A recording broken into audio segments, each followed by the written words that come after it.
This is the voice of the New York Football Giants, Bob Papa, and you are listening to the best throughout Europe, the Big Blue UK and Ireland podcast.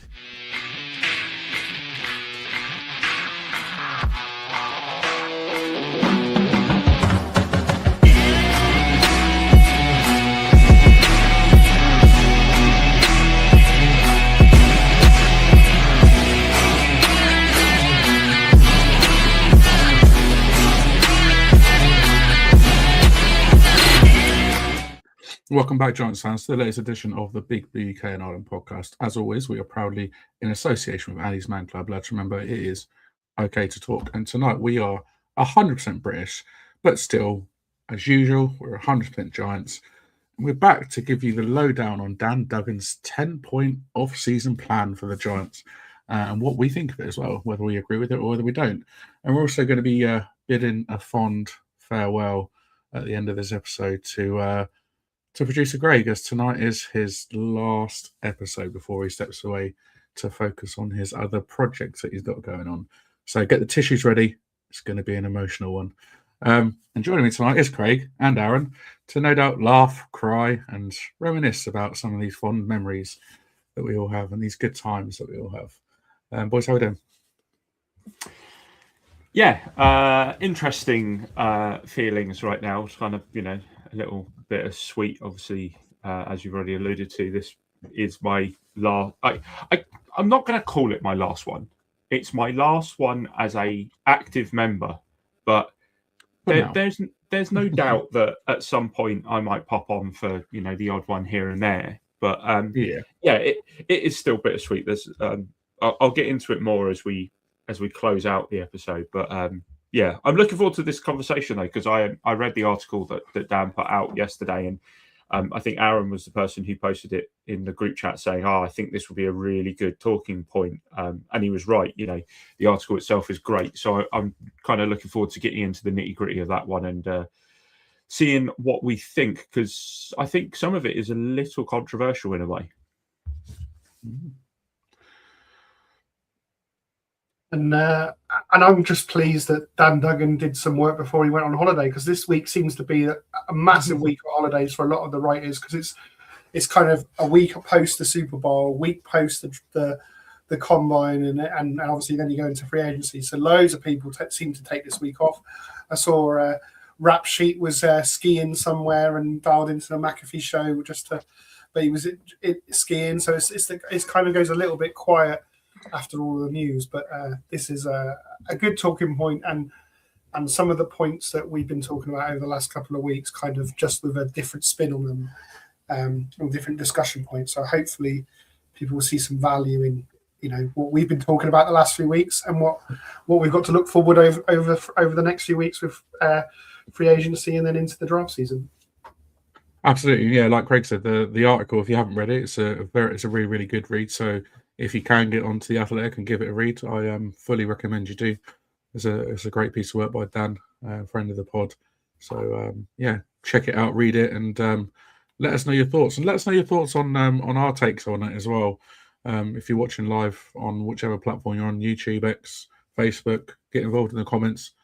And let us know what you think of it. And don't forget to like the episode, subscribe to the channel if you haven't done already, and for audio listeners, leave us a review on your podcast platform of choice. How many stars, Aaron?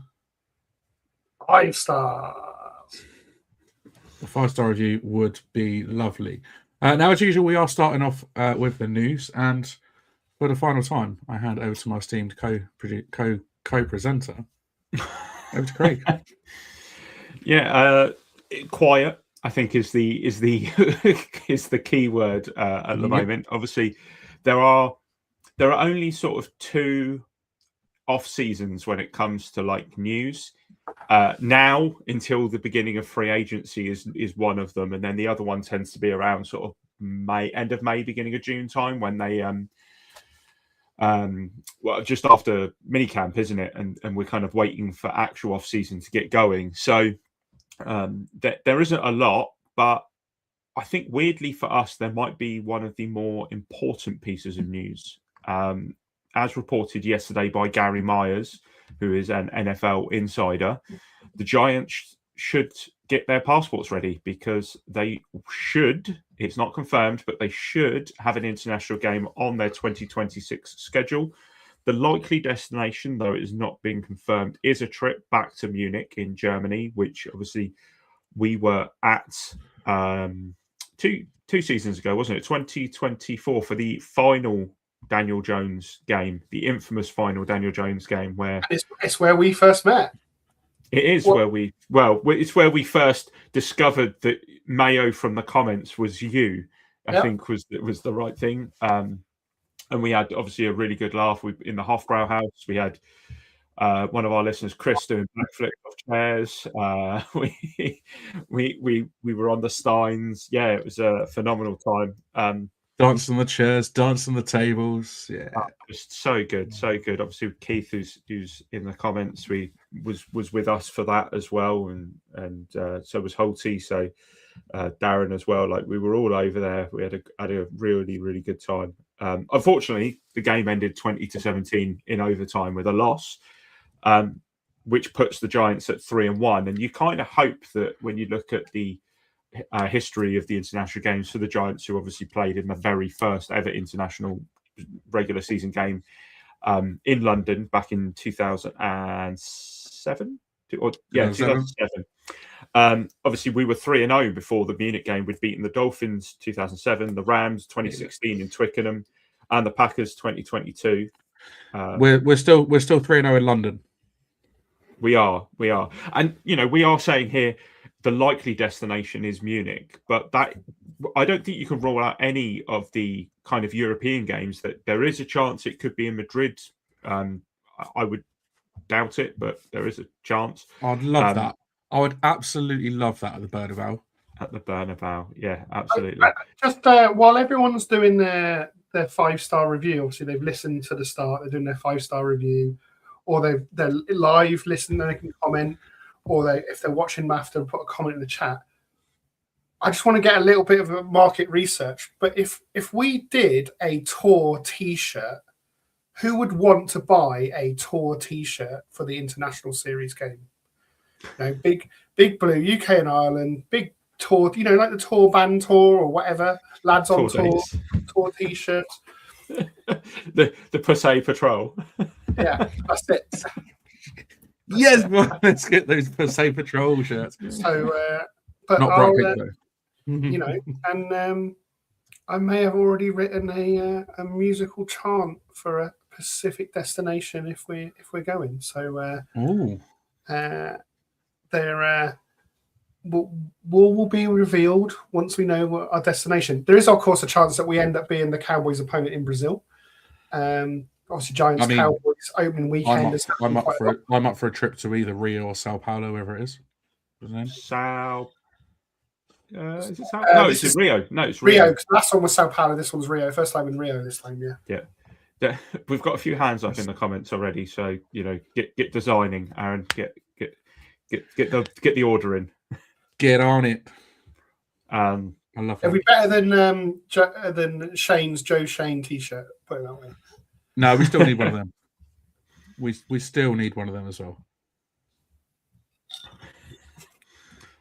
Keep saying that we can stick the cowboy hat up the arse. That's a great shout. It was kind of hard to make that chant with the Panthers, wasn't it? Because I don't think anyone wants to do that. No. Who wants to shove a panther up their ass?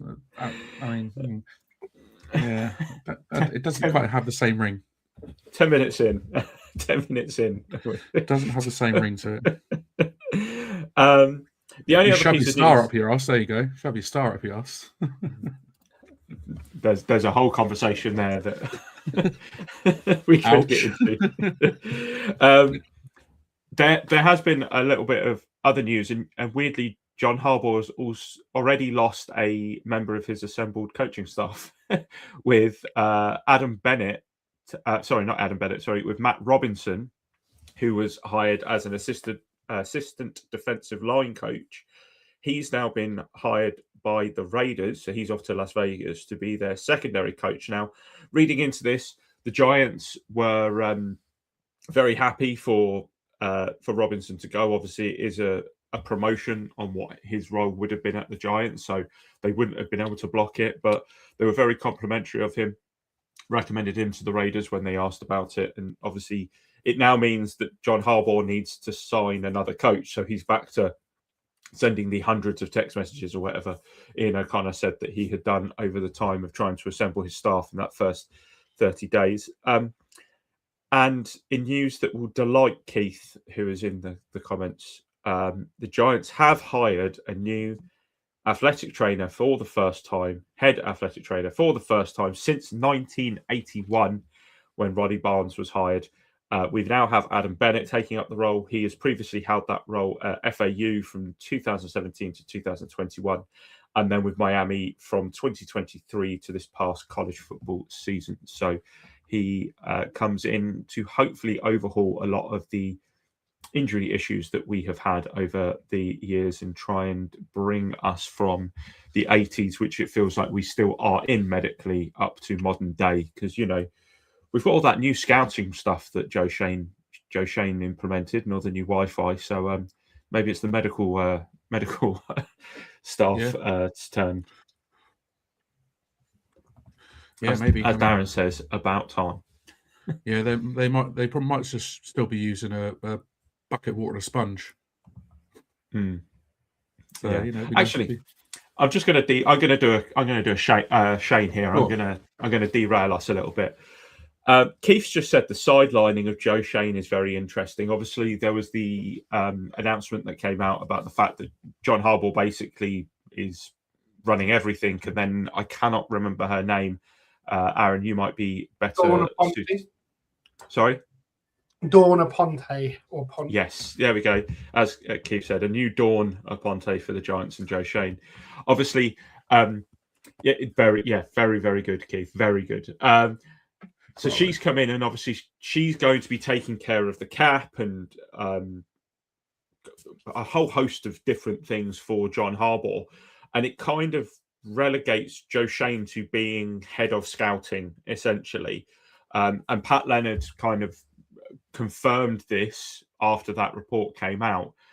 And it got me having a conversation with Brian from obviously the Irish NFL show, and we were talking about a couple of bits, and Brian was saying, do you think after the draft it might be a case that Joe Shane maybe disappears and that they've kept him on to run us through the draft because of everything that's gone on, and he disappears, and this has just been like, you know, kind of a PR thing? I'm just interested, Aaron, get your take first on it. I do think Joe Shane will continue, but he is in a very diminished role now, isn't he? So it appears that way. What we don't know is how much say he had in some of these decisions beforehand. So we know Kevin Abel's been around for a long time. And my understanding is Dawn is going to be doing exactly what Kevin was doing. Now, obviously the difference is that she reports to John Harbaugh, and we've never had anyone report to the head coach before. But how much control did Joe have over every single decision in that locker room, on the locker room, on the 53, on the 90-man roster and everything else? I think he ran the draft, and I think he ran the scouting, and I think that's what we still would have him do. And obviously it makes sense to have him do the draft, and why would you bring a new GM in last minute before a draft when you've got a whole year's worth of scouting? Some of the key pieces on the roster are from last year's draft.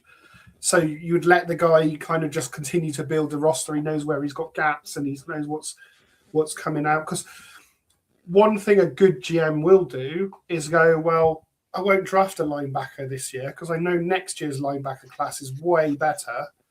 So I'll wait a year on linebacker, even though I would like to add one, and those kind of things. So I'm not saying that's what he was decided in to do, but that's what a really good GM is. So I don't think you want to break that up anyway.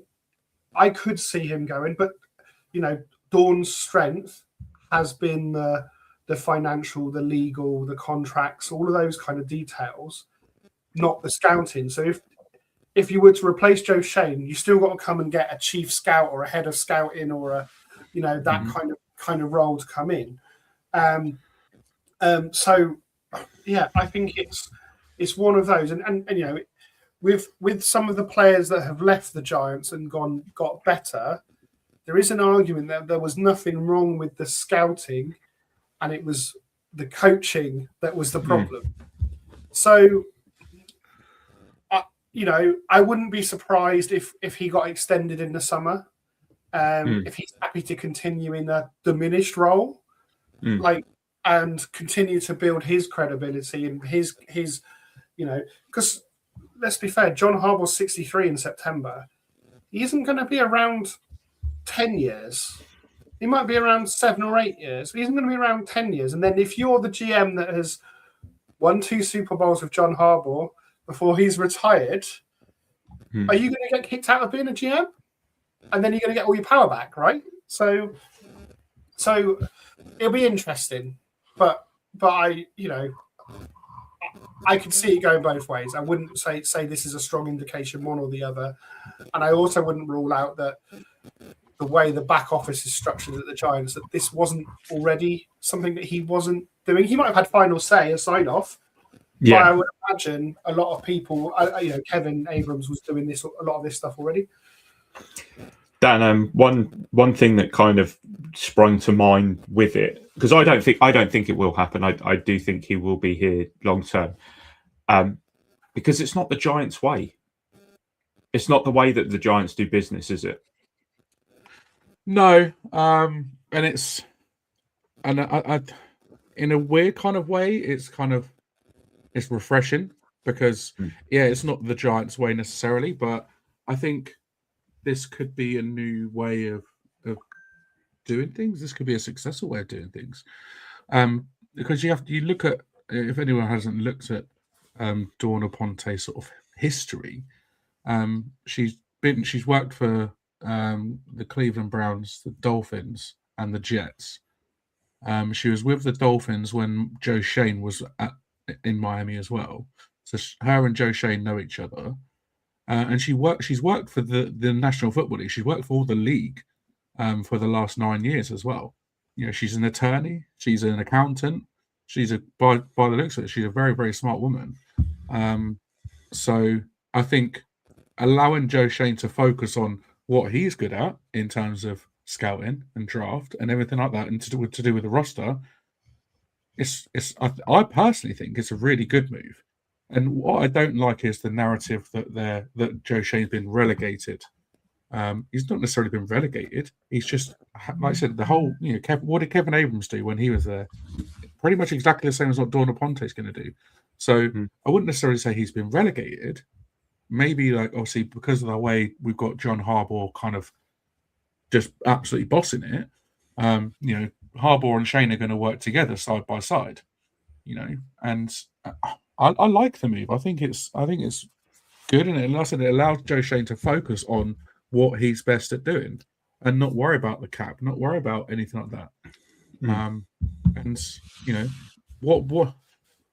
why have him do too much and not succeed at doing everything? Whereas you could have him do what he's good at and have him succeed at that, and let somebody else take over part of the role that he maybe not so good at.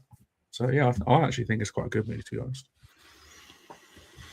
And yeah, like you, I see Shane being around long term. I don't see them. I think if they were going to get rid of him, they would have got rid of him at the same time as at the end of the season. I think it's a show of faith, and it's kind of a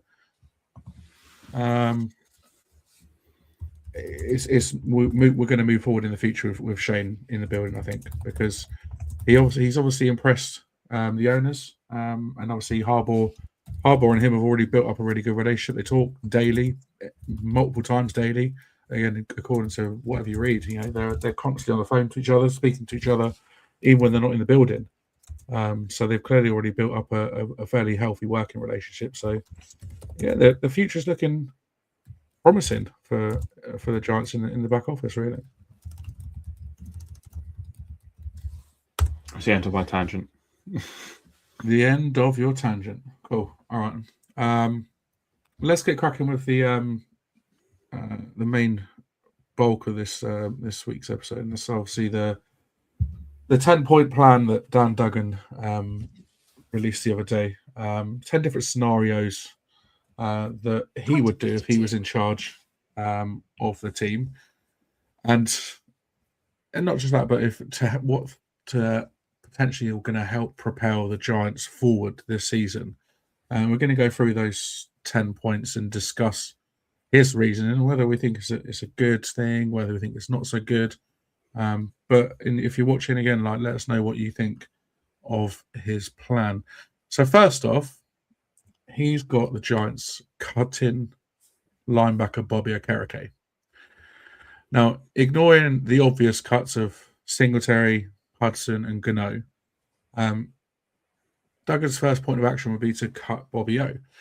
Now, he's got a $14.5 million cap hit, and the team would save $9 million against the cap with $5.5 million of dead money.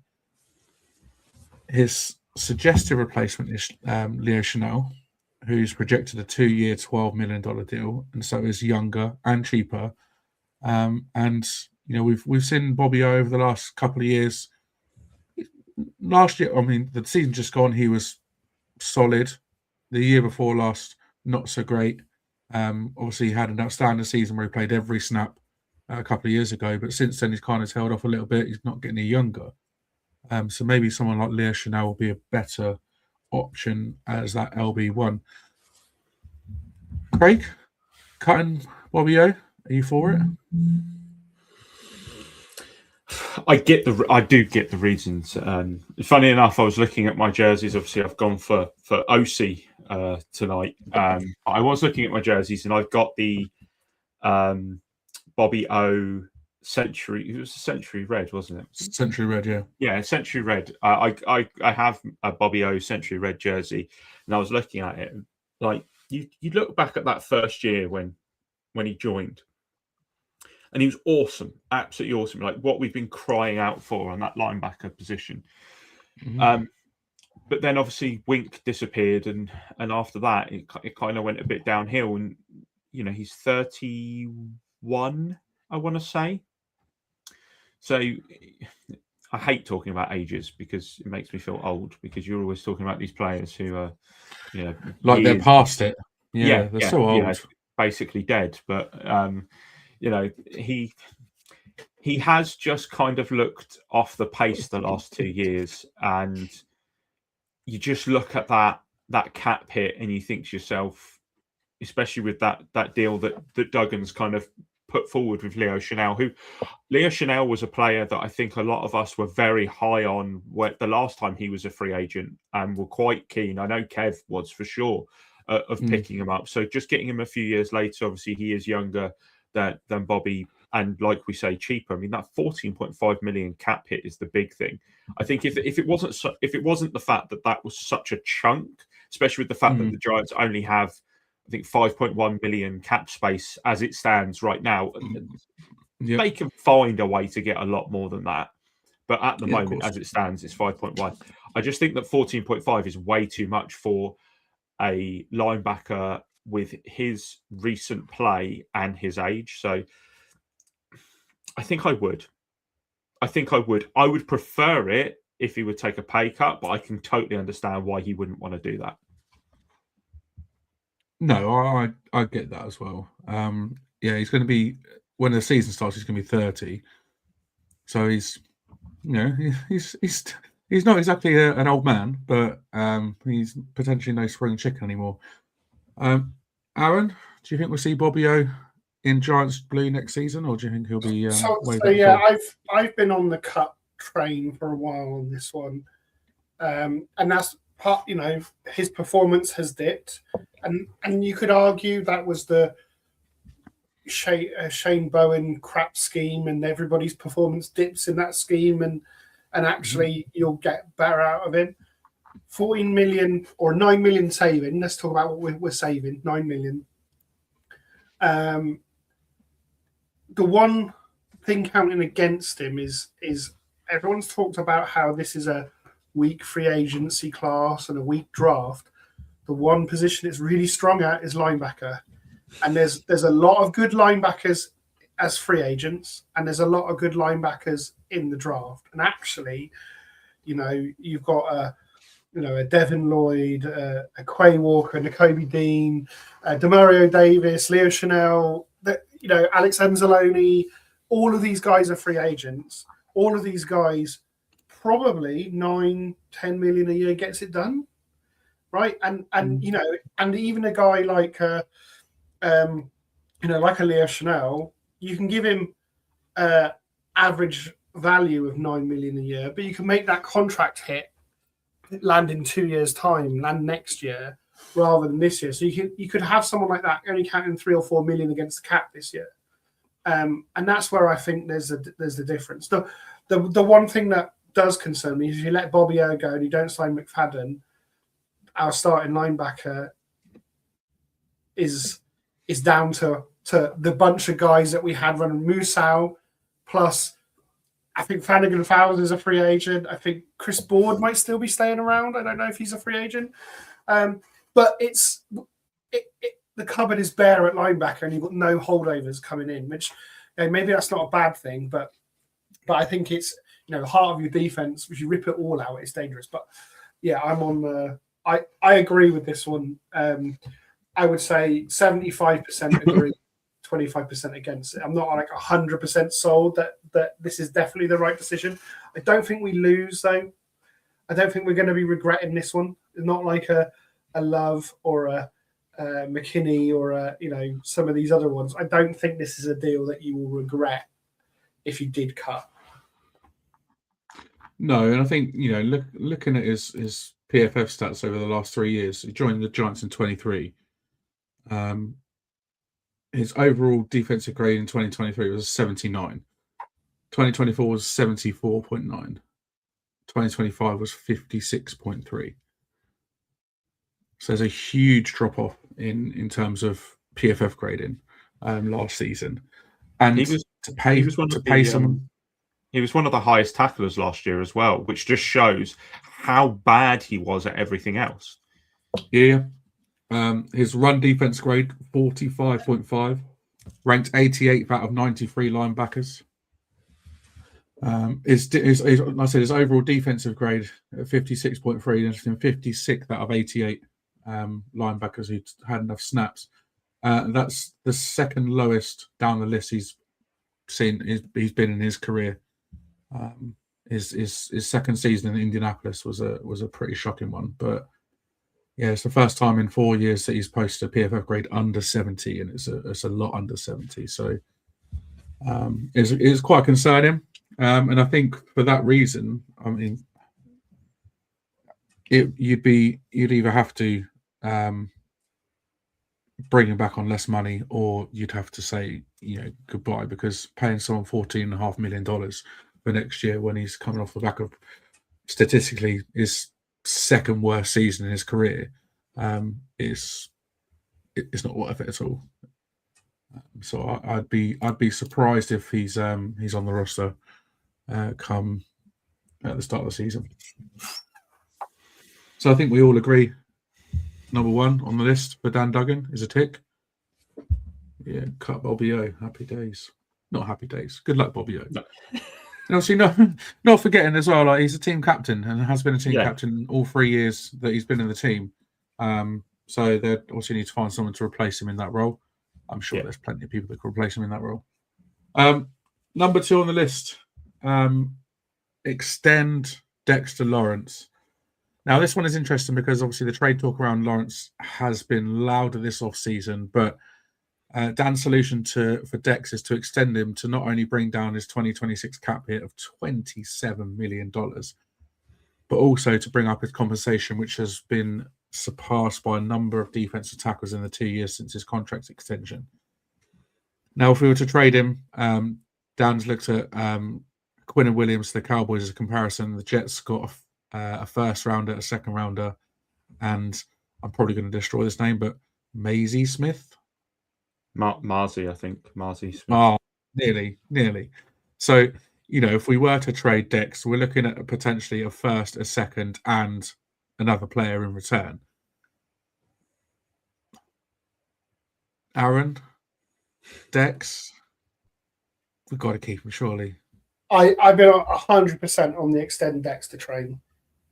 So the key difference between the Jets and the Giants, apart from the colour and their shit, is that we have a quarterback. So you don't trade away and build more assets when you have a quarterback, right? Yep. So the idea is we're in the window now. You extend Dexter Lawrence. I think he probably wants 26, 27 million. So add 2 years at 50 million, 55 million onto the contract, up the guarantee. You can also then restructure the contract over the time and again use it to create a couple of extra million cap room this year as well. So that helps you with the kind of signings that you want to do this year.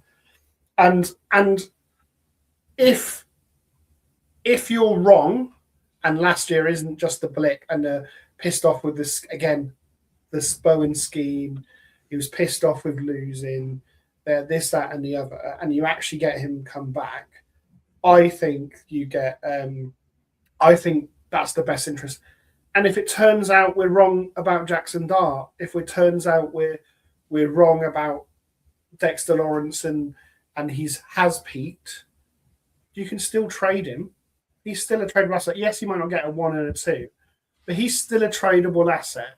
He's still playing he's still going to command double teams, even if he's not as dominant. And that's still going to create opportunities for Brian Burns, for Abdul Carter, and for anyone else in the front seven to get sacks, because he is still going to command attention until people realise he's completely washed. And this day and age, we're seeing linemen, particularly interior linemen and tackles, offensive tackles, playing into their late 30s because they don't rely on explosiveness. They don't fade in the same way some of the edge rushers fade, some of the linebackers, some of the running backs fade. So I think he's only 29 going 30 this year. So he's still got 5-6 years of really good production comfortably left in him. So I'd definitely add another 2 years on 25 million, maybe 3 for 75, something like that, to extend his current contract out. Craig, do you agree? Absolutely, I'm on the extend. He's also 28, Aaron, so even younger than we thought. So it's a no-brainer. It really is. And I do think that a lot of his frustration boils down to the fact that he is giving us, or at least, in 2024, was giving us his best play, and there was no return for it. And you look at what he did in 2024, and because the Giants were largely crap, he made second team or pro. If I'm not wrong, he made second team, not first. Yeah, second team. Yeah. And you must be thinking to yourself, if you're Dexter Lawrence, what more do I have to do? And it's an optics thing, and we've spoken about this quite a lot, in the fact that the optics are, if the Giants aren't very good, which they haven't been, that players aren't standing out. Brian Burns. I think Brian Burns got first team All Pro this year. Did he get first team or did he get second team? I'm pretty sure he got first team All Pro. Burns. Yeah, I'm sure it was first team All Pro. But he was outstanding, and you could tell not only was he, by far and away one of the best edge rushers in the league this year, or the season just gone, but also he was playing hurt, and there were a number of other factors. He was on obviously a poor team there, but I'm guessing that nod from Aaron is yes, he was, or is that him agreeing with me? He is a All Pro. Yeah, there we go. So, and that's the thing. I can see why Dex in 24 and Burns in 25 would be frustrated, but I do think that there is a lot more to come from Dex. Obviously, we don't know how much last year he was dealing with that elbow injury, whether, I don't want to make that as an excuse. You don't know how much he was frustrated with what was going on with Daves, what was going on with Bowen. You did look at how long Bowen lasted for, and it didn't look like the players were overly impressed with him. And then when he disappeared, when Bullen came in, obviously people started playing well, but Dex was getting double and triple teamed last season as well, and it will have a knock-on effect. You only have to look at the amount of times that teams got explosive runs when Dex wasn't on the field to see that though he wasn't getting the sack numbers, his contributions in our run defense basically held it together. And if we didn't have him, we would have lost every bloody game and teams would have just ran all over us because we just didn't have anything for him. So I think that extending him is perfect. And, Darren asked in the comments, does Dex want to stay at the Giants? And I actually think that maybe hiring John Harbaugh was the best thing that could have happened for Dexter Lawrence, because if we would have just signed maybe a rookie head coach and gone, okay, we're going to try and not do a rebuild, but a de facto rebuild, and we're going to have another couple of years, I think that Dex would have been well within his rights to turn around and say, look, I need to look after me now, and that means that I need to go somewhere else. But I think with someone like a John Harbaugh who can just turn it around like that, I think he will be a lot happier, and we'll probably see it in OTAs as it progresses. Yeah, and you just got to look at the defenses that Baltimore have had, right, and how dominant they've been over the past 2 decades, really, before that even. And obviously, I know there's a lot of credit has gone to his defensive coaches, his coordinators, and everything as well. But the main man, John Harbaugh, has been there for it all, and some of his defenses have been scarily good. So I think for Dex, it's probably a really exciting proposal having Harbaugh come in, having a experienced, proven, winning head coach come in, and I can't see him not being with the Giants come the beginning of next season. And again, looking at a PFF, he ranked 11th out of all interior defenders. 11th. Fucking hell, why can't I speak? He ranked 11th out of all interior defenders. Just behind Super Bowl winning Leonard Williams. So, did he really have that bad a season? It's a stats thing, isn't it? Like everyone is so hyper focused on stats that you can look at other things. I think it was just because it what was it, half a sack? I think it was on the season. It was just. Yeah. I think it leaves a bit of taste, doesn't it? Seeing half a sack from Dex. Of course it does. But I mean, you just got to look back at his last 3 seasons in terms of PFF grading, thinking, okay, yeah, he did have a bad year. His last three years, 90, 92.9, and 91.6. So he has had a bit of a dip this year, but he's still that absolute beast in the middle of that defensive line. And I think you just be trying to replace him would be almost impossible, just because of the sheer impact he has on the rest of that defense. He can take a triple team and allow others to be a one-on-one with their man. And you just got to keep him around. I hope he's a Giant for life. I really do. So pay the man, give him an extension, and let's not have anything else said about him.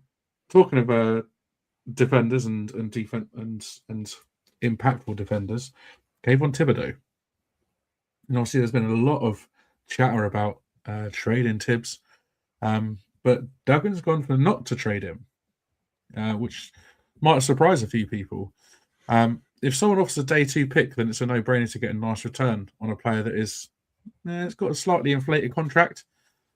But if the ceiling's a day 3 pick, then it kind of makes sense to keep him and have him as a rotation piece and stand in for Carter or for Burns if they're to get injured. But obviously, as Dan Duggan said, it's unlikely he'll get a second contract in New York. So do we trade him? Do we not trade him? What do we do with him, Craig? I think Dan kind of nails this in the fact of, like, if you're getting a day 2 pick, and bear in mind we don't have that 3rd round selection this year because of the trade up for Jackson Dart last year. I think you kind of do. I can't remember what his cap hit is. I think is it 15.4 million or something around that number? Or something, yeah, something in that range, yeah. In that ballpark, which it is a premium number, but that's the 5th-year option. Like, your 5th-year option is always going to be slightly inflated, and that's why you see a lot of players tend to get their sort of second contract before that kicks in, because of the fact that they can bring that number down. There's no way to manipulate that number if all you're going to do is put someone on the option. So it's an interesting one. Go on, Dan. Cap number is 14.75 million. 14.75. So it is a lot in the grand scheme of things, but I think Duggan also nails it in the fact that outside of Carter and Burns, which is kind of the same across the board on every position, we are a little light in places. There hasn't been the kind of developmental people there. I know that in the past we've had like Timon Fox who's come in and sometimes done a job. I mean, Chauncey Golston is still there. He isn't an edge rusher. He's a D end, but we obviously didn't use him very much last year. But I think that Thibodeau just gives you something completely different that they would not. And we've seen what's happened with injuries across the years. We also know that Burns will play through what looks like anything, as he did this last season. So it's an interesting one. It kind of, I think it is going to come down to the compensation that comes in. I can't say I don't want to trade Tibbs, but in the same breath, I can't say I want to trade Tibbs. I think it literally will come down to whether there's enough or not. I don't know why my light's just gone out and put me in darkness, but okay. But yeah, that's what's good. Apparently my light is a fan of keeping Tibbs and is trying to send me messages. Yeah. Aaron, do you think we should keep him around? I think Dan nails the nuance on this one perfectly, right? Day 2 pick, I'm taking the day 2 pick because it's not just... So again, we only have 2 picks in the top 100. I think the strength of this draft is in that day 2 range, and there's lots of good players you can bring in, and you could bring in a defensive end that suits the scheme, either a 5-tech defensive lineman if we're going to go to more of a 3 front with the outside backers, or another edge rusher in there as well. And then once you've so you've got that extra pick to do that with, or your linebacker, or your wide receiver, or your cornerback, whatever you want to kind of flesh out and get that depth in the squad. The other thing is the 14.5 million, 14.75 that you save. You save all of that with the trade because it's all salary, none of it's bonus or anything like that. It's how the thing works. So that, again, that 14.5, that's the money you need for Illuminor. That's the money you need for Flott. That's the money you need for Wandale or whatever free agent you're going to bring in, because we're losing our entire right side of our offensive line. I keep bringing this up, but our offensive line, although the numbers are really good last year, if we don't continue to invest in it, all of our backups are going as well. So there's some work to do on that offensive line. And that's where I'm at. I wouldn't give him up for a day 3 pick though. So because if we don't give him up, we play him out on his final year on his 5th year option. At the end of that year, you've got the option to extend him. I think he would have to play incredibly well to have that option of extending him to be activated. The franchise tag for defensive end is approaching 30 million. So that's even more. So 14.5 million from that kind of sense looks really cheap from a franchise. Obviously, he's not playing at a franchise tag level. Transition tag's only 22 though. So if you do play better, you could transition tag him and then look to match any offer. But if you do decline that, you don't get the compensation for the compensatory picks. If we let him go, the type of contract that he's likely to sign, we would probably get a 4th round pick back in return, but you wouldn't get that until the 2028 draft, already 3 years into the 3rd season of the Harbour era to get that return. Whereas I think I'd rather have that return now if I can get a 3rd round now. Don't even need that 2nd round day 2 pick. If it's 67, even down into the 80s, I'd quite happily take that pick now, and look to use the money more wisely in free agency as well. And that's why I would do it now and not wait for the draft, because I can use that money in free agency. Yeah, I think I'm again in agreement with both of you in terms of if you can get a day 2 pick, it's a no-brainer, right? And obviously Tibbs going into his 4th year with us, 5th year with us. 5th year. Sorry. He's been okay, but he's not set the world on fire. And my concern is that we keep him around for that 5th year. We pay him the money we were going to pay him, and he has another meh year, and then it comes to then comes obviously to him being a free agent and him going off to whoever he goes off to sign a new contract, and we don't get anything in return for him. So a day 3 pick is obviously a bit low. But yeah, I like Thibodeau. We liked obviously when we drafted him in 2022, and I think he's been okay throughout the 4 years we've had him so far. But I think it might be time for him to move on, and if we can get that offer of a 2nd or a 3rd round pick, then I think we'd have to take it. I think another thing just to bear in mind is the fact that depending on who we sign in free agency might maybe force our hand a little bit with this one. Because sure. the other way to look at it is, say we keep him and then we let him go at the end of next season, and he signs a good deal somewhere. Do we potentially miss out on a comp pick because of the fact that we've handed out a contract to someone that negates it and cancels it out? So it is very much a kind of, if he's not going to be sticking around, maybe those tough conversations happen where you don't get as much as you want and you just take it. So at least you get some form of a return on him. Yeah, I'd rather get if we could get for instance, like a 4th round pick for him. Is that the end of the world? Because when it comes around to the draft, we all know how good Joe Shane is at wheeling and dealing on draft day. He could work his magic and turn that 4th round into something different, right? So, I think if the offer's there and it's good enough, I think we take it and let him go. 5th point on his list then, and I think we kind of were all in the camp of this anyway. Maybe let Wan'Dale Robinson walk. He's coming off a career year, obviously with he's a high volume receiver in the last 2 years, but with a fully healthy Malik Neighbors and a 2nd-year quarterback, can we afford to have a player on the roster who will likely not see the same target share on an inflated contract? Obviously with Neighbors being injured for most of the season, it's only natural that Wan'Dale's targets went up. If Neighbors was healthy for the whole season, he'd probably get half the targets he did.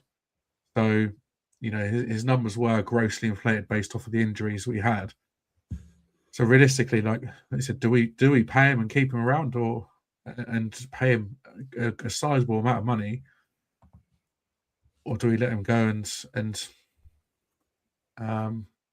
bring in someone cheap? Dan suggests a cheaper signing, Kendrick Bourne, just to offset the loss. So I think it's an interesting one. Aaron, Wan'Dale, is he going? Aaron's on mute. It's all about the money. It's such a difficult contract to place because, again, he's this slot-only guy, right? Although he did show some more effort outside and this, that, and the other and everything else. But it's such a hard contract to play. If he's going at 20 million plus a year, no, I don't think it's good value for us. If it's closer to 10 million, I'm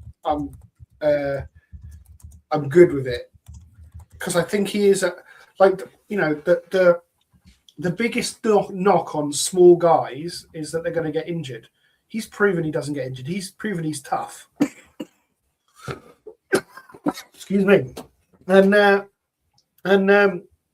I think he maybe is only just scratching the surface of what he can do. He's really young as well. He was one of the younger players to come out. Mm-hmm.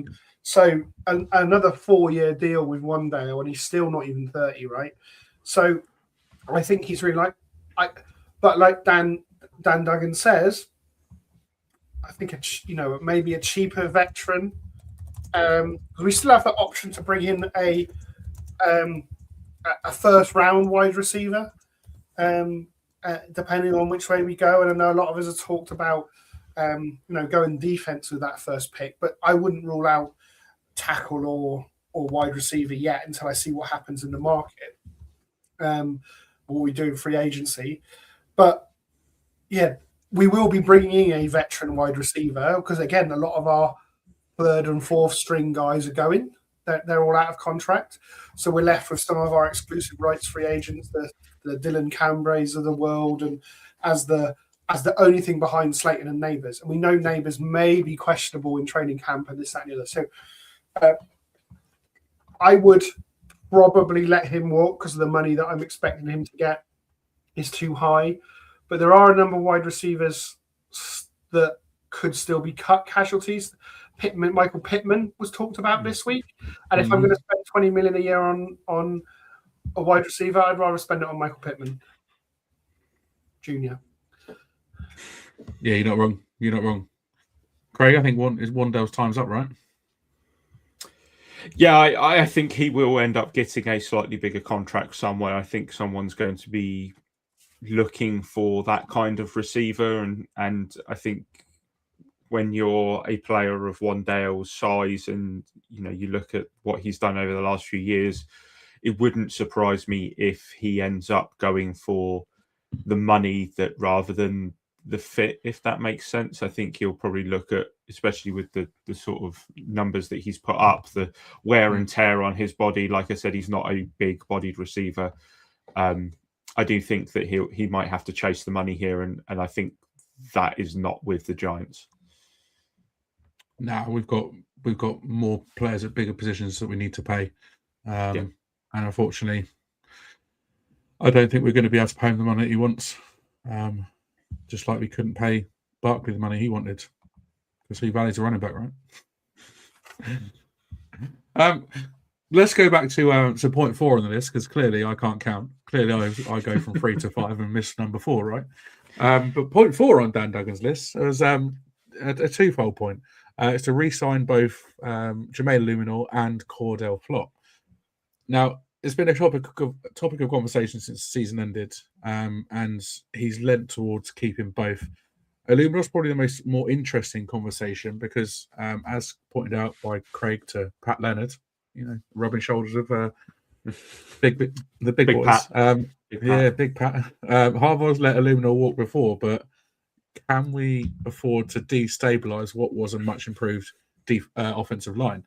Flott is more of a pro versus con argument. He's still only 24 and is improving, but will that bias from the last season just gone see a team pay over the odds for him and price the Giants out?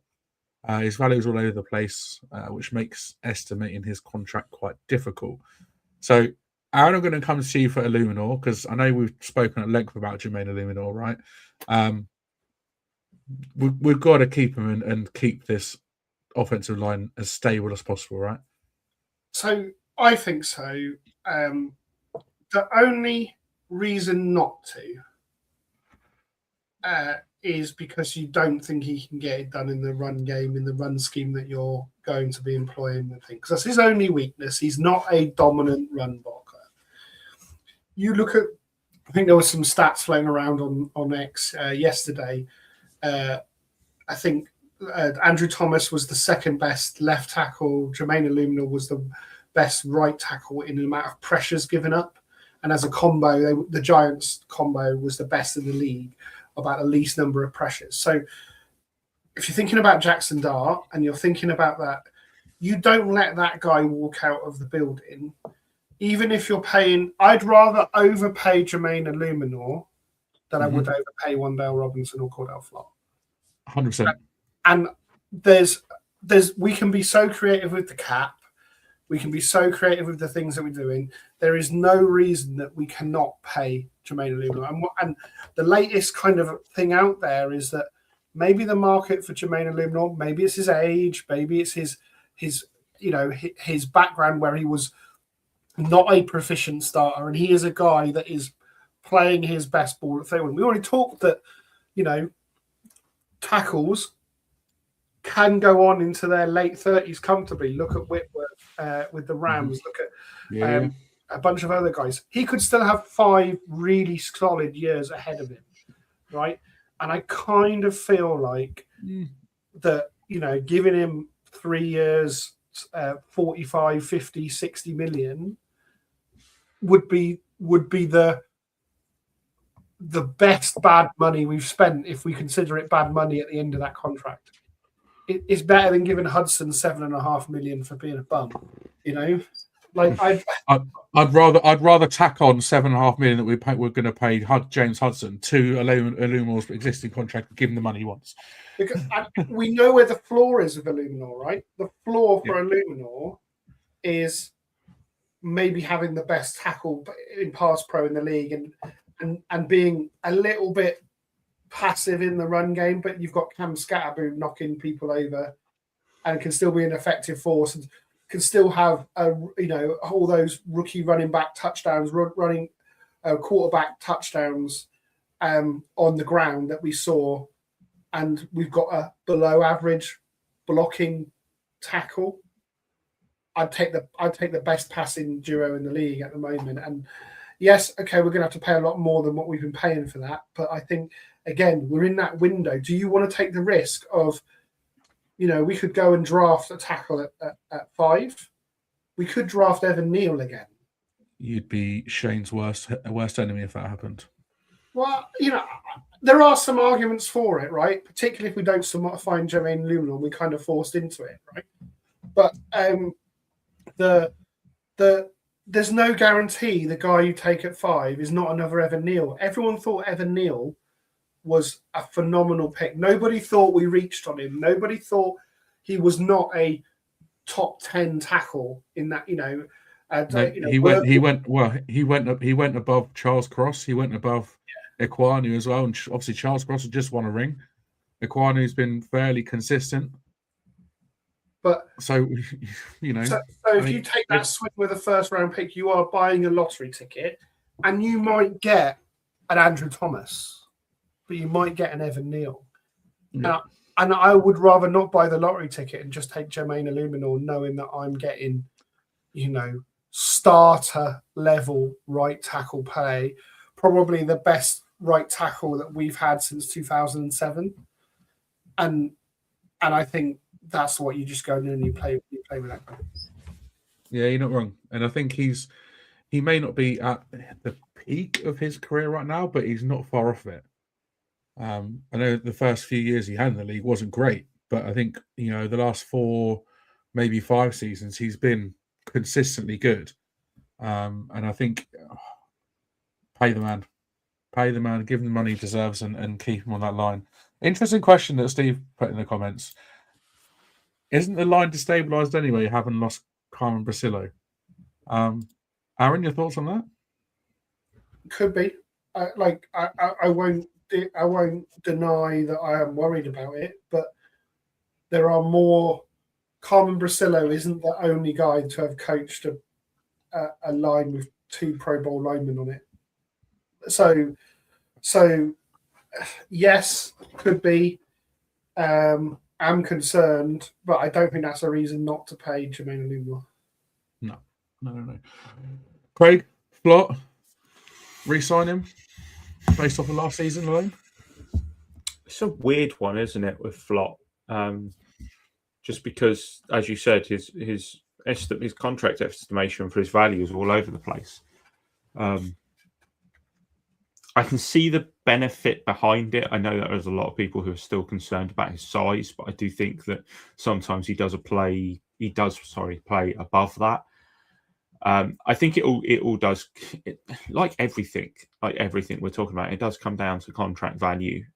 It just feels like this is one of those weird ones, and we're going to get into this potentially a bit later if we have time. We might have to come back to the free agent thing another time. But I can't figure out if he's being undervalued by analysts or is going to be and will be overvalued by teams, or if there's just something that we're missing here. Because I feel like he's not respected as much as we think he should be. I would have thought that recency bias would have taken over here and that he actually would be a lot higher on a lot of people's boards, but he's not. It feels like this is going to be one of those instances where we could see Flop back at the Giants, but we give him the opportunity to go and find something, and he might find that he doesn't have the strongest market that he thinks, because he's just signed with, is it Athletes First? Super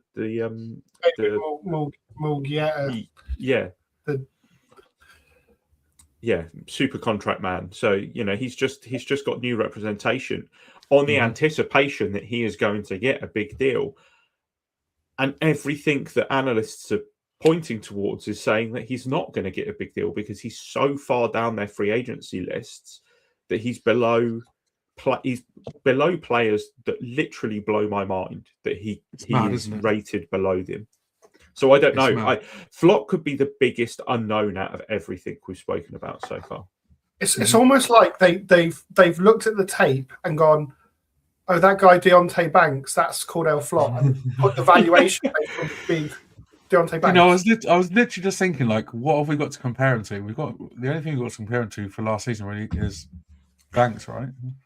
And maybe we've got rose tinted glasses. As well, but maybe we have got rose tinted glasses. I see the flaws in Flop. So his size, he's an off. He in man coverage he really does struggle. So if our scheme is switching to more man coverage than we've had, I can see why you wouldn't resign him even a cheap rate. And again, cheap. I'm talking like maybe 6-7 million a year could be cheap for Flop based on the amount that you've selling for. But I think Flop, and again, given who he's signed as a agent, I think Flop thinks he's getting a Debo's contract, that kind of 3-year, 54 million kind of contract at 18 million a year. I don't see Flop getting that, and if that's the market for Flop, I'm out. Right? He's not CB1, CB2 number thing. If he's 6, 7, 8 million a year, I'm interested, but it's just down to the coach. If the coach tells me he can use him in the scheme, and then I'll keep him. But if he tells me no, he doesn't fit my scheme, I'd be sad to see him go. But it's one that we might regret. But cornerback's so scheme. It's also the most volatile position. If you look at PFF grades of cornerbacks, and it's all over the place year on year, you very rarely see someone stay at a consistently high level. Even the best guys will fall out of the top 10 a year after they've been the number one cornerback. But it's not as consistent. So it's a really important position. There's some good free agent, Tariq Woolen. If we're talking about going after making a splash in free agency, I'd rather give the money there. He's already posted the Fresh Prince of Bel-Air empty room post in the last week on things. So he thinks he's out of Seattle. A guy like that, I'd rather spend the money on that than chase after Flop, who's, again, he's an outlier as is, given his size.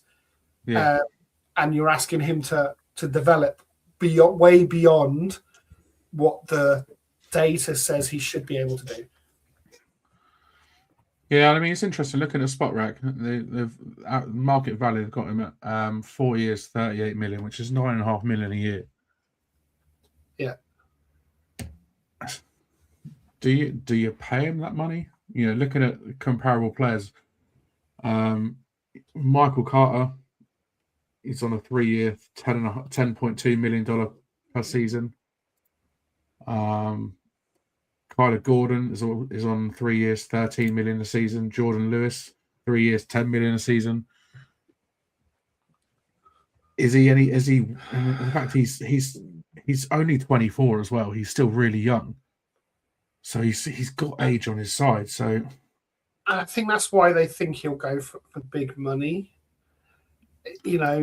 And maybe what he'll find that the money isn't quite there yet, and he needs to take almost like a 1 year prove it, knowing that he'll hit free agency again next year. I wouldn't be opposed again for him to come back for a 1 year, 8 million, fully guaranteed contract if that's what he wants to do, to see if he can really hit the big money. But I wouldn't be committing, 4 years at sort of 75 million on him. Yeah, and the thing is, like, you think, maybe looking at sort of like franchise tag or something, but the franchise tag for cornerbacks well over 20 million, right? So that's just a big no because he's not worth that much. I think personally, keep him around and give him that 1 year. Let's see what you can do, sort of thing. Maybe they do pay him a little bit over the odds in terms of just to keep him around for the 1 year to get him to show what he can really do under the new coaches. But I think he's shown that he's good enough alongside Paulson and Debo to be kept around. But that's my opinion. Point 6 then. I'm going to come to you, Craig. Defensive tackle John Franklin Myers. Now, this is purely framed as getting Dexter Lawrence genuine help instead of cheap stopgaps. We've seen plenty of them come and go. Franklin Myers has 14.5 sacks across the last 2 seasons, which is great, but will also push up the price, which is projected at 45 million across 3 years. John Franklin Myers, do you think it's a good shout to sign him? I do. I think that we've tried the sort of cheap option and the draft option, and neither of them have really stuck. We rotated through an absolute plethora of defensive tackles last year, and as I mentioned earlier, Dexter Lawrence, once he was off the field, the run defense just went to bits. I mean, you look at the run defense grade, he posted a 66.6 last year, 52.5 the year before. So not ideal numbers, but he, like you say, the sort of 15.5 sacks is a big plus. He's a constant pressurer of quarterbacks. He'll give the offensive line another thing to worry about, which is, kind of a plus for us. I think in a way, some of us were disappointed with how the line handled things last year, and the pressure that we were kind of expecting to happen did come towards the end, but it was once we changed scheme from Bowen across to Bullen. So I'm not opposed to it. Can we afford to push ourselves up to 45 million across 3 years? Maybe it's a little bit of a premium. Maybe it's a premium we should be spending elsewhere. But I think if we can get cheaper stopgaps at other positions that are better than the stopgaps we've been getting, and actually find the diamonds in the rough that we just don't seem to be able to do, I'm not opposed to it. No, I'm not. Go on, Aaron. Yeah, I was going to say, he is the example of what I've said. I think I said DJ Reader last week. Similar sort of age, similar sort of production kind of guy. And you look at what Seattle have just done with 2 dominant defensive tackles. Obviously, our own Leonard Williams being in that kind of thing, in the 9-guy rotation that they had on their D-line, right? So I think we have to go and put another high-value defensive tackle next to it, whether that's a first-round talent type defensive lineman in the draft, or I think more likely in free agency. And that's why, again, that 14 million you go and save, the 9 million you save from Bobby O, this opens up for things like this that you can go and do instead of dumpster diving for your other interior linemen. Yeah, and coming off of a pretty decent season with Denver as well. I think he's probably going to get paid the money he deserves, and Yeah, I'd love to bring him in as a backup for Dex, or to play alongside Dex even, and just sort of have that rotation, keep Dex fresh. That would be really good. Aaron, I'm going to come to you for this 1.7 to sign guard Isaac Sumalo. I'm going to say that name probably.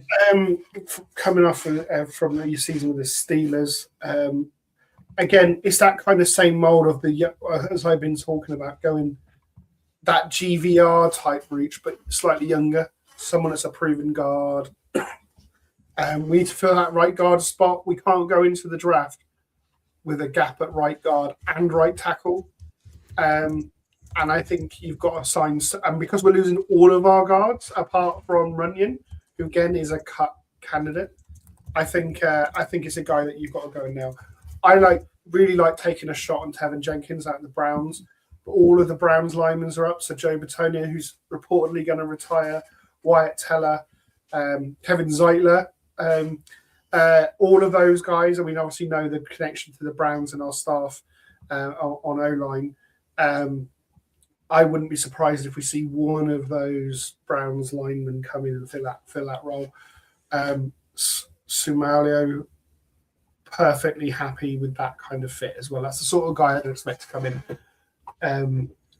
Someone that's going to be a decent starter, but not necessarily top of the market. Yeah, I mean, obviously the big marquee signing for the this offseason will be Tyler Linderbaum, obviously, but he's going to demand a big contract. Looking at potentially 4 years, $80 million, and you'd rather save some money and get a cheaper upgrade at guard that will allow for signings in other positions, right? Because you don't want to put all your eggs in that one basket and then leave yourself short in other places. So. Yeah, the big free agent guy is Elijah Vera Tucker from the Jets, and again, health is a concern. And do you want another health risk guy on your O-line? But if you're going to make a splash on O-line, again, I would prefer Elijah Vera Tucker over Linderbaum, because it's a space that we know we do definitely need a big upgrade. We've seen a season with JMS and even Schlottman coming in at times who are not top of the market centers, and we were fine with it. And so I'm okay with us not going down the Linderbaum route. Yeah. So am I. It's so much money to pay him. If we're going to be paying Illuminor, if we're going to, obviously Thomas is on a big contract, it's going to be so difficult to try and have 3 of our 5 offensive linemen on big contracts and to sort of try and fill out the rest of the roster when they're taking up such a big proportion of the cap. Point 8 then.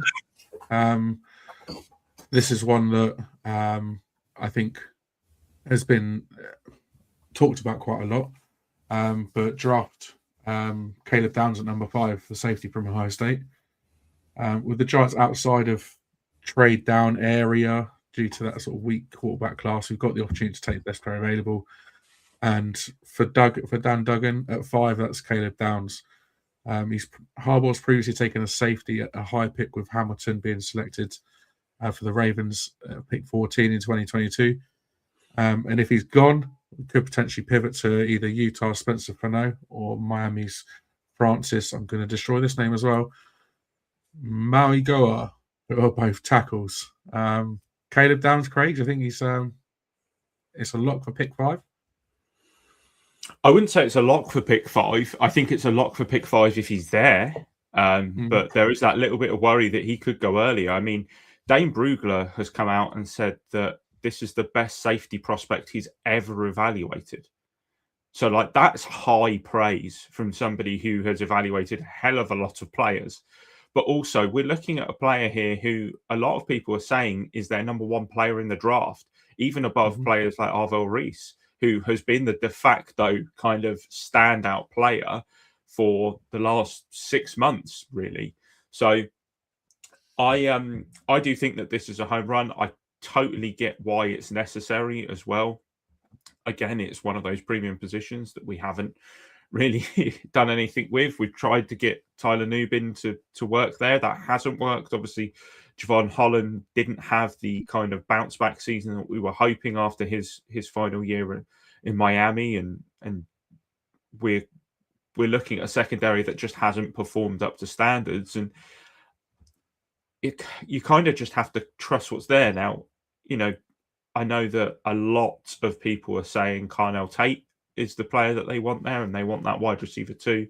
But I honestly wouldn't be upset with Caleb Downs. And I know a lot of people are going to start shouting about positional value, but you take the best player available. And if he's there, chances are he's the best player available. Yeah, no, I mean, there's no doubt. And I think we've already spoken about Caleb Downs on this podcast over the last few weeks. And I think if he's there at 5, it's a no-brainer. You take him. And like I said, the fact, like you said, Craig, the fact that he's had that ridiculously high praise from Dane Brugler in terms of he's the best safety he's ever seen is you can't turn him down. You can't turn him down if he's there. I think the only way you can turn him down, and in this scenario, we've signed Jermaine Illuminor.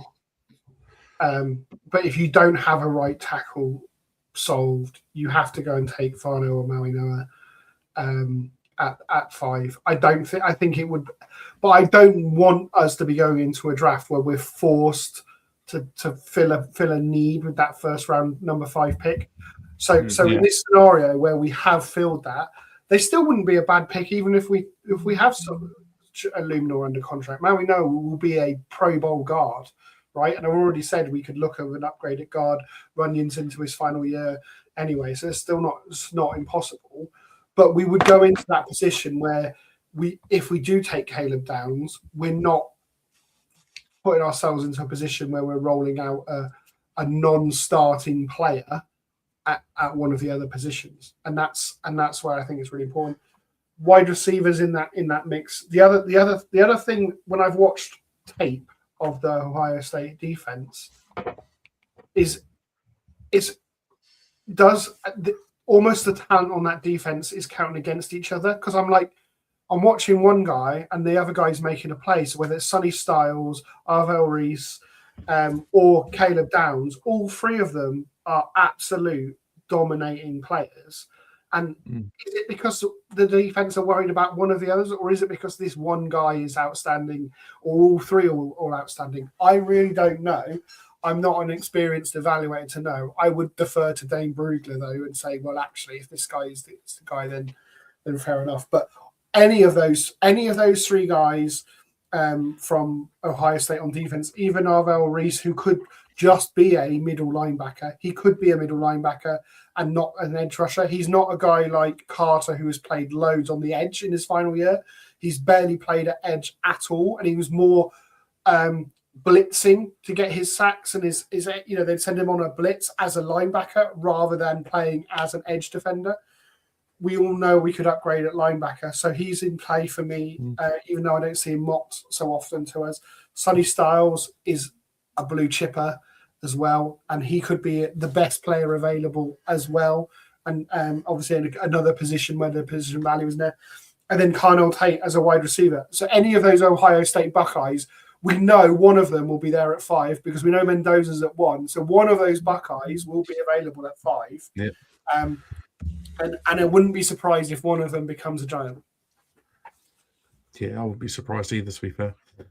Looking at the last 2 points then, point 9, he's got to, he says to trade back to acquire more picks. It's an interesting idea, especially as seeing with his last point, he said there wouldn't be that much appeal for trading down from 5. But historically, the Ravens did stockpile picks. In the 18 years that John Harbaugh was there, they averaged 8.9 picks per draft, compared to the Giants' 7.8 picks per draft under Joe Shane. Obviously inflated by the 11 we had in 2022. And he expects the Giants to try and add more picks in rounds 3 to 5 this year. So trading back from 5 might be an interesting one to keep our eye on. One scenario I can see us being able to trade back from 5 is if one of the tackles goes early, that second guy, Maui Noah Afano, there's a big drop off after those 2, and there's a couple of teams, the Browns immediately behind us, they are desperate for offensive line, right? We just said all 5 of their linemen are free agents, plus a couple of their backups are free agents. It's so obvious that the Browns are going to take an offensive lineman. Someone might want to jump the Browns to get ahead of them. Do the Chiefs want to jump the Browns? So is there an opportunity to go from 5 to 9 and get that offensive lineman ahead of the Browns for the Chiefs? If both are still available at 5, there's not that need to do that, right? So, but if one of them goes to Tennessee or to Arizona, I think there could be a chance that 5 pick becomes a pivot point in the draft, and we might be able to get out of it and get something for it. But and then there still might be 4 Ohio State guys on the draft board when we trade down those 5 picks, and one of them still might be available at 10. Oh, sorry, at 9. Interesting. And lastly, point 10, and I think we're all in agreement on this one. I think every Giants fan is probably in agreement on this one. I don't think any Giants fan will disagree with Dan Duggan on this, but his 10th point is to decline Deontay Banks' 5th-year option. His 5th-year option projects to be $12 million, and whichever way you look at it, that's not value for money. For a player that has been essentially become a kick returner, he'll get a shot this offseason, but it would take an absolute miracle to turn it around and make him sign that 5th-year option. It's technically a decision that has to be made, but it's one of those that it's like, if you're the Turkeys, are you voting to cancel Christmas? It's like that. It's so obvious. Yeah. It's nailed on. It's nailed on. It ain't happening.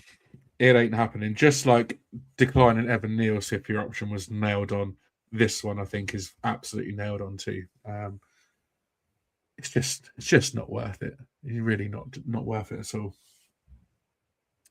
But there you go. That was his 10-point, 10 different scenarios he would do if he was in charge at the Giants to help to propel them into this season. I said it was a great read, and enjoyed going through that and getting your guys' takes. And appreciate those that have had their say in the comments as well. But that was a great article, and I can see a few of them actually happening. But watch this space. Let's see what happens. We are going to go through free agent rankings next week. Because we're obviously conscious of time. We don't want to go on for too much longer talking about free agents. But unfortunately, that is all we have time for. Or should I say, not quite all we've got time for. Because as I said at the beginning, my esteemed co-host sat to my right, that side, yeah, that's all right, is not leaving us, but he's taking a step back from on-screen duties and being a part of this week in, week out. Now, he's going off to obviously focus on his new job, which is obviously a lot more demanding, and also to focus on other projects such as the Irish NFL show. And whilst obviously it will be a great shame for us to not have you on every week, mate, I think what you're doing is incredible. What you've done so far for the Irish NFL show has been incredible. And I think, give yourself a break and to actually have some time to relax in the evenings and not focus so much on trying to juggle 4 things at once. So it's a massive shame that you're not going to be with us every week. But like you said, it's not a goodbye. It's a see you soon, because no doubt you will be back at some point during the off season to give your take on what's happened so far. No doubt we'll probably get you involved in draft season as well. But yeah, it's a huge shame for us, but I think it's well deserved. It's a well deserved break for you. So as it's your last one for a little while, I thought I'd let you round out the show. So anything to add before we go, Aaron? I'll let you do yours first. Well, a little derailment, but not massive. I know one of our guys in our chat's a big fan, but congratulations to Team GB's male curlers are getting through to the gold medal match while we've been on air. Oh, there we go. The one competition a year where they're every 4 years where they compete is GB instead of Scotland, but they are definitely British tonight. They're not Scottish. And the one time in every 4 years where everybody watches the curling. Exactly. Yeah. We all become curling experts over this 2-week period, don't we? We all know about the house and pick and rolls and all these different curling terms, and then we forget about them. We put our brooms away. I don't sweep up for the rest for another 4 years after this. These 2 weeks, I'm sweeping all the time. Right. And did you know those curling stones come from one little island off the coast of Scotland, and they only come from there? Yeah. Who knew, eh? We hear that every 4 years.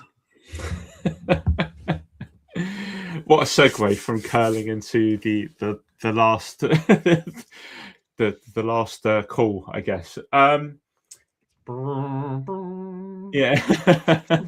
I'm not really. I don't really know where to start with this.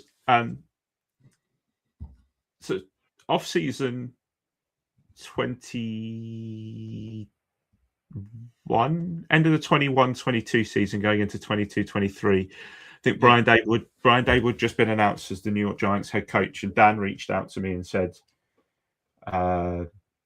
"What do you think of the podcast?"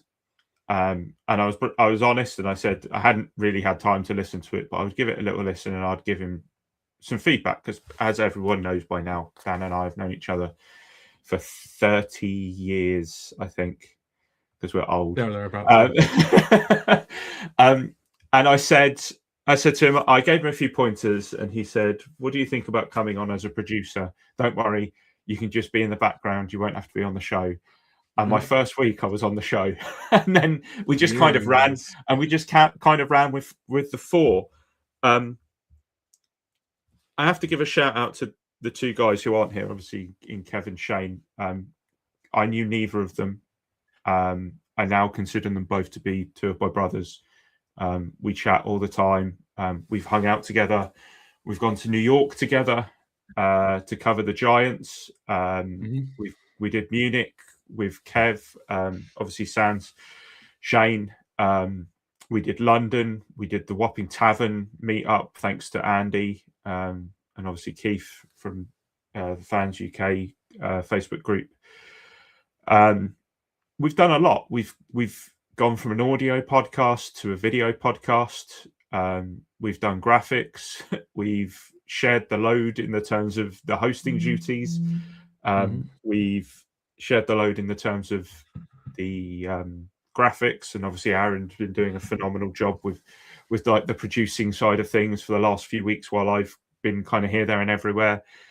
We've released 2 draft Bibles. We've interviewed Casey and Justin in the terms of ex-players. We've interviewed a horrific amount of beat writers. We've done 2 shows a week almost 2 shows a week for the in-season for 4 seasons. We've done all of the stuff on the off-season. And I think what goes understated is not just the work that I do, but the work that we all do in the terms of this pod. And I think it's a lot of work, and it's just got to a point where, thanks to the work that we've all done here, and it is a group effort, it always has and always will be. The Irish NFL show obviously reached out to me to do some graphics a few years ago, and I've just been doing that as both. But with the way that they're going, I'm going to be doing just a lot more for them. And as Dan said, with the job, I used to work from home, so I'd be able to do things here and there, but I'm now commuting. So that's an hour and a half out of my day, if not more. And then because I'm in the office and it's a lot more intense, I just don't have the time to dedicate. And that's what it boils down to. But I'll be back. I will be back on shows here and there. We'll see what happens with the ducks in a row when it comes to the season time, and we'll see how that works out. But if it doesn't happen, I've loved every second of it. I love the viewers and the listeners.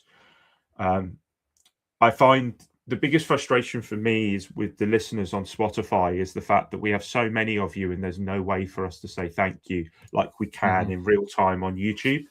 So I want to take this time out to say thank you to anybody who listens to the podcast. You know, we started as a podcast. Absolutely. We continue to be a podcast. We're not just a video show. We do have the audio side of things, and we appreciate it. If anybody wants to send a message or anything, or wants to respond to this, because I know, like I said, it's difficult, then feel free on X or via the email. You know, everything's in the description down below. You can find me on X. I am Twiglets88, Twiggglets. So it's spelt differently than the delightful little Marmite flavoured snack, which apparently is mayo's. I love Marmite. I love Marmite, but they're just so dry. Can't do Twiglets. Yeah, that was a Scatterboo impression.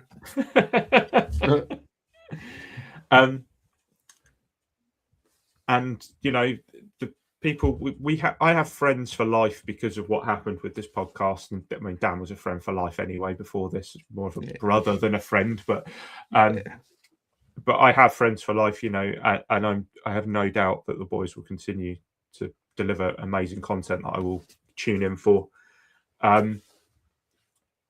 And you don't get rid of me that easy anyway, because we've got meetups. The Giants are going to play an international game. Like, I'll be around. But yeah, I suppose the biggest thanks out of everyone kind of does go to Dan in a way for bringing me on board. You know, Dan was the one who turned me into a Giants fan. He's the person who brought me on board. I think I'm even more of a Giants. I don't know where I should take credit for turning you to a Giants fan or not. There are worse franchises out there. Yeah, that's very true. And you know, I've learned so much off this podcast because of the knowledge that Dan has, that Kev has, that Shane has, and now with Aaron as well. Like, you know, I will miss it. But that's the way the cookie crumbles, I guess. You'll always be a part of the family, mate. Exactly. I was thinking about signing off with The Truman Show, which I think is a horrifically underrated Jim Carrey film. I love it. I absolutely adore that. Adore that film. I can never remember the exact quote, but I think it's like, have a good morning and a good afternoon. But in case I don't see you, good afternoon, good evening, and good night. And with that, I will wrap this up. Obviously, all our details are in the description down below. Make sure you like, subscribe, rate us. How many stars, Aaron? 5 whole stars. We are signing off until next time. As always and forever, let's go Giants.